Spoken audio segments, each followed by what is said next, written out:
เย็นสิ่งเย็นบัวเห็ดอันนั้น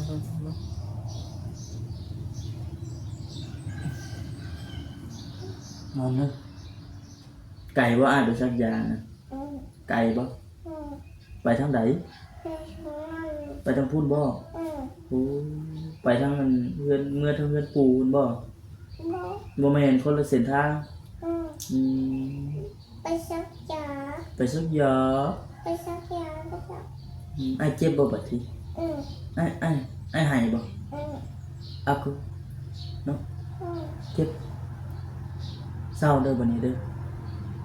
เศร้ากันว่าบ่อยากสักยาเด้อ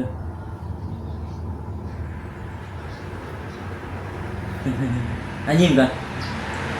อักอันยิ้มให้ป้าลุงคนเบิ่งก่อนยิ้มดูยิ้มให้ป้าลุงคนเบิ่งนะยิ้มงามแท้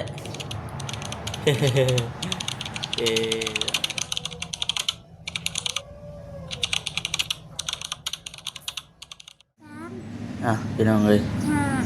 ฮะมันมีจักอันมันมีจักลูก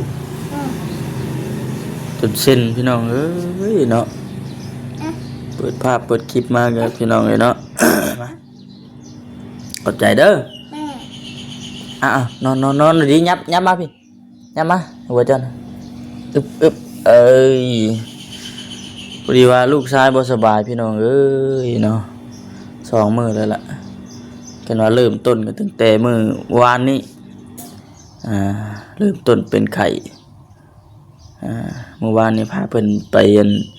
ซักยาว่าซั่นไปซักยาอยู่ห้องหมอน้อยเมื่อคืนนี้ถือว่าอยากบิดคิงเลยอยู่เมื่อคืนนี้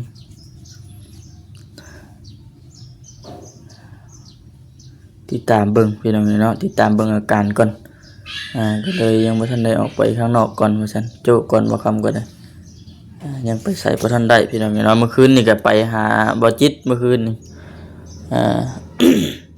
นี่นะพี่น้องเนาะไป มาแต่นพาน้องพาคินเพิ่นมาแต่ซักยาพอดีทางถ้าพ่อเพิ่นโทรมาคืนนี้ว่าบ่จิตก็บ่สบายว่าซั่นไข้ขึ้นนักไข้ขึ้นแฮงบ่คำก็เลยพามาน้องพาคินมาแล้วก็เล่นหาบ่จิตต่อนับเบิ่ง2 3 1 2 3เบิ้งนี่ก็สิบอกเบิ้ง1 2อันนี้เขาเรียกว่า3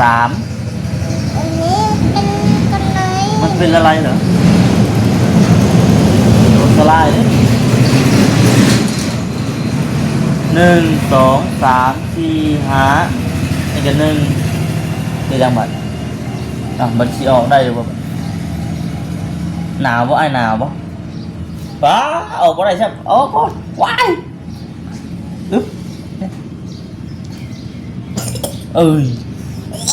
ว้าว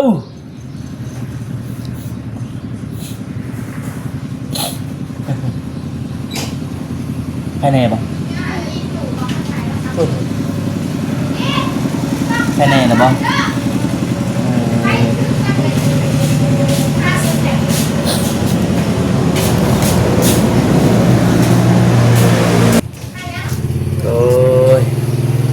แค่นี้แหละบ่นี่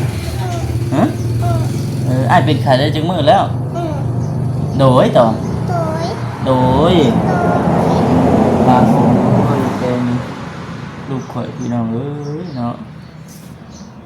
สบาย2 มื้อปกติขึ้นมาเพิ่นอยู่ปกติมีหันเต้นๆนะ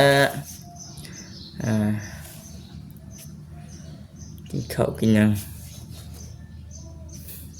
นี่อยากกินข้าวอยู่แต่ว่าปากนะมันขมนะพี่น้องเนาะวัวเด็กน้อยผู้ใหญ่พี่น้องเอ้ยเด็กน้อยตาดำๆนี่ก็เป็นไข่ หนาวเนาะ อืม มื้อนี้น่ะอันที่อยู่น้ำเพิ่นแต่เมื่อวานนี่เราไปอยู่เมื่อวานแต่ว่า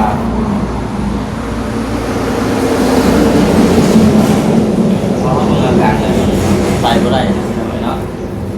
ไปบ่ได้ก็เลยจุกก่อนเมื่อวานนี่นะอ้ายเมื่อดินอยู่ในบ้านบ่ อืม เมื่อดินแล้วอ้ายเป็นไข้ อืม อ้ายเป็นไข้แล้วอ้ายโทรมาบ่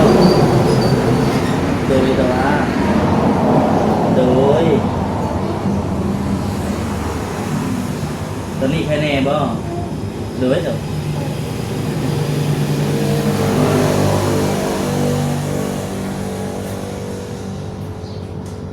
พี่น้องจังได๋ก็สบายดีเด้อพี่น้องเด้อเนาะ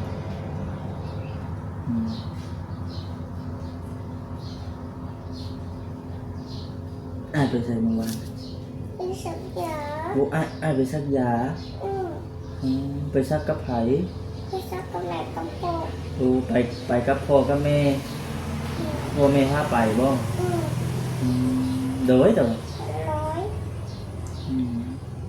พ่อกับแม่พาไปเนาะ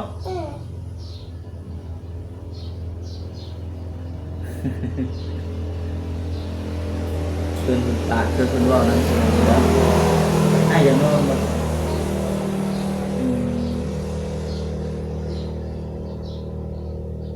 คือตอนนี้น่ะยานี่ก็ทั้งน้องเพิ่นกินบ่ได้พี่น้องเนาะยาเรื่องยาแขะเว้าง่ายจะเป็นคนแขะยานะเลยอันซักเอาเมื่อวานนี่แต่ตอนนี้น่ะพุ่งกินนี่พากันป้อนยาเดี๋ยวเพิ่นบ่กินเดี๋ยวมีแต่เสร็จเอาก่อนเสร็จเอา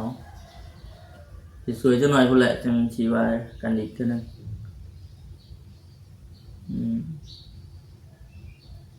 ไก่บ่อ้ายไปซักยานะ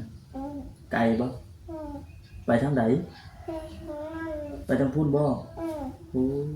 ไปทางนั้นเฮือนเมื่อทางเฮือนปู่พุ่นบ่บ่แม่นคนละเส้นทางไปซักยา ไปซักยา ไปซักยาไปซัก อ้ายเจ็บบ่บัดทีอ้ายหายบ่เอาคือเนาะเจ็บเศร้าเด้อบัดนี้เด้อเศร้าเพิ่นว่าบ่อยากซักยาเด้อ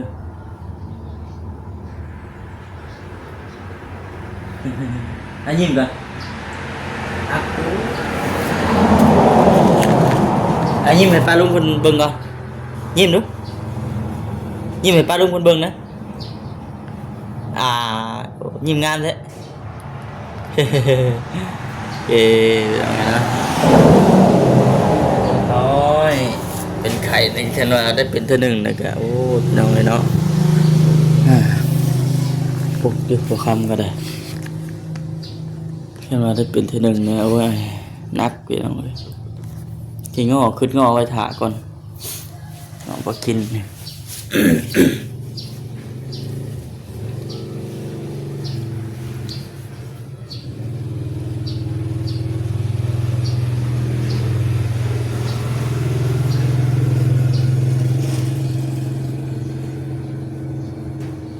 ื่อคืนไอ้ฝันบอกอย่างนอนได้หนิเนาะนอนรับตาเนาะ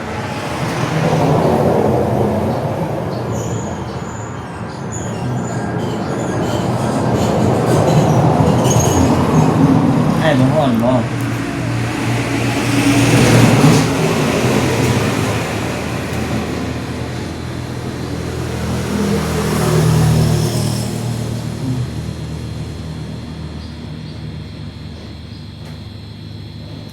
เพราะว่า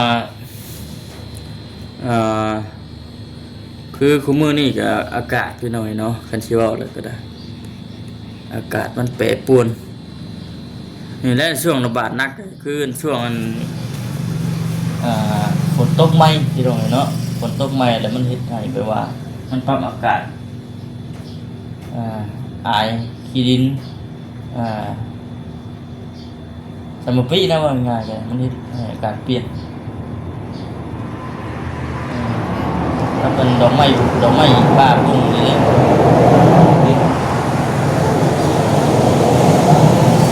ข้างไปจนยังบ่ทันได้ป้าหันยาจะบ่ข้างมันกินเมื่อคืนนี้ก็กิน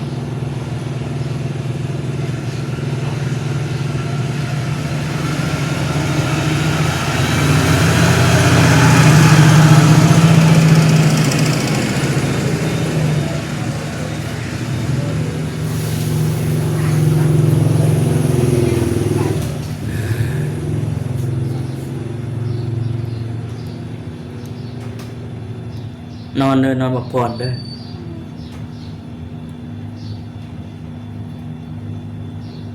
ขนาดเด็กน้อยอันผู้ใหญ่ครับเป็นก็ยังแบบว่าฮอร์โมนนั้นก็ต้องโตเลยนะพี่น้องเนาะ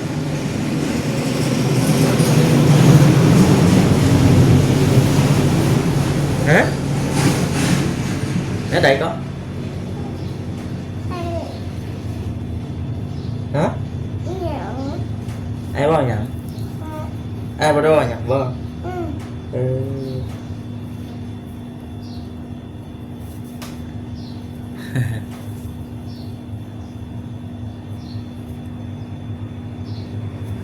ไอ้บ่ได้ว่าหยังเนาะ อืม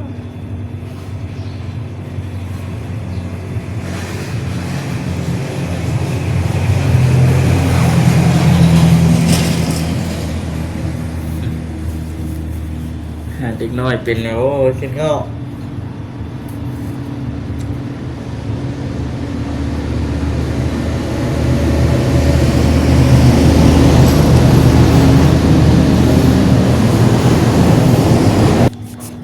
หลับตาเสื่อยอยู่หลับตาเสื่อยอยู่พี่น้องเนาะ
แขนเอาแขนเอาแขนเอาเด้อจะเศร้าไว้เนาะเดี๋ยวเนาะ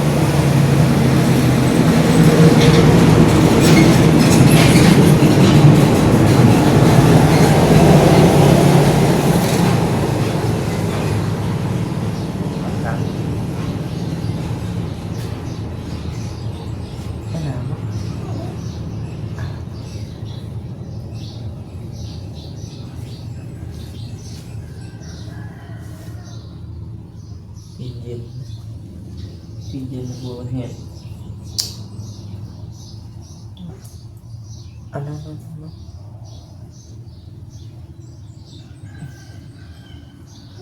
นอนเลย